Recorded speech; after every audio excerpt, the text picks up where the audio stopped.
ये जो हमारी कौम आज जुमे के बयानात में आकर उलमा के सामने नहीं बैठ रही, इसकी वजह क्या है? हमारे उलमा ने तैयारियां करना छोड़ दी। बहुत ही कम आपको ऐसे आलिम मिलेंगे जो हर जुमे के बयान की तैयारी के लिए कुरान खोलें, तफसीर खोलें, हदीस खोलें, शरा खोलें, फिक़ही इबारात निकालें, अकाबरीन की तालीमात का निचोड़ निकालें, तब एक मुदल्लल बयान बनाकर पब्लिक के सामने पेश करें। क्या जरूरत है? तकरीरों की किताबें ले ली, एक आयत की तफसीर देखी, बस बयान कर देंगे, आधा घंटा तो निकालना है। अब तो फकीर के लिए आधा घंटा निकालना कोई प्रॉब्लम ही नहीं है। यूं बयान शुरू करता हूं, यूं खत्म कर देता हूं।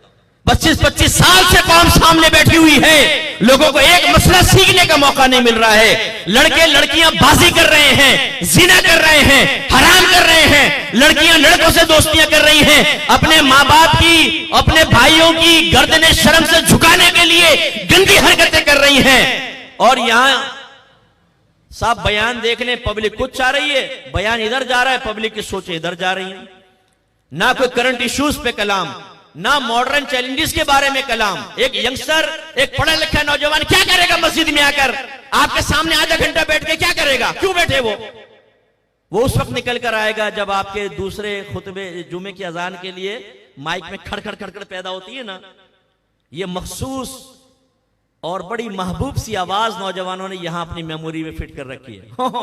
ओ जुमे का टाइम हो गया, भाग के बस पहुंच जाते हैं। नमाज पढ़ी, फिर उसके बाद वो सुनन नवाफिल नहीं पढ़ते।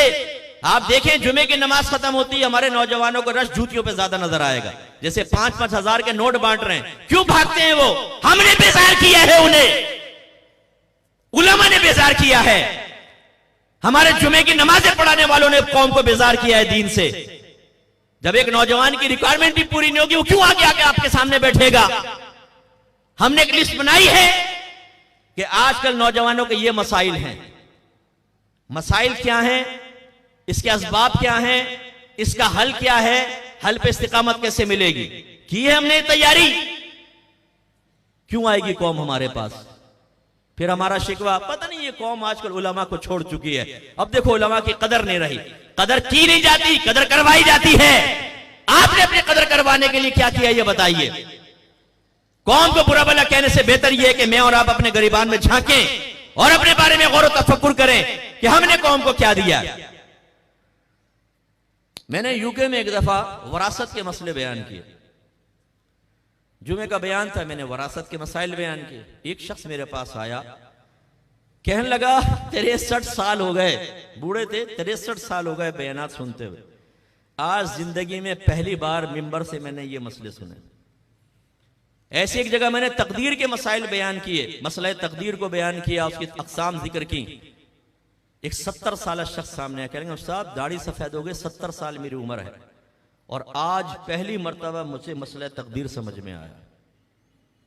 जो अकायद से मुताल्लिक़ा चीजें हैं, जो अहकाम शरइया अमलिया हमारी जिंदगी के लिए इंतहाई जरूरी हैं, गुनाहान सगीरा और कबीरा और ज़ाहिरिया और बातनिया, जिनका जानना हम पर फर्ज ऐन है, जिनकी मारिफत और इलाज, इन पर कोई कलाम नहीं।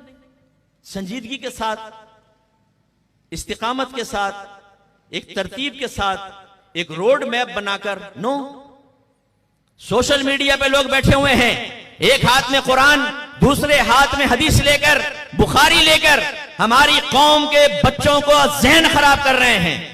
लेकिन हैं हम ये जहन बनाएं यार इस चैलेंज का मैं मुकाबला करूंगा, नहीं, भाड़ में जाओ।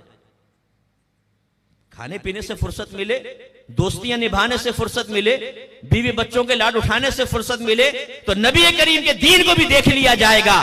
लोग तबाह हो रहे, होने दो, हमें क्या जरूरत। गलत। अगर हम साहिब इल्म हजरात ही इन चीजों का रद्द नहीं करेंगे, अपनी कौम को इस लानत और इस खतरे से नहीं बचाएंगे, मैं यकीन से कहता हूं आपकी आने वाली नस्लें भी नहीं बचेंगी।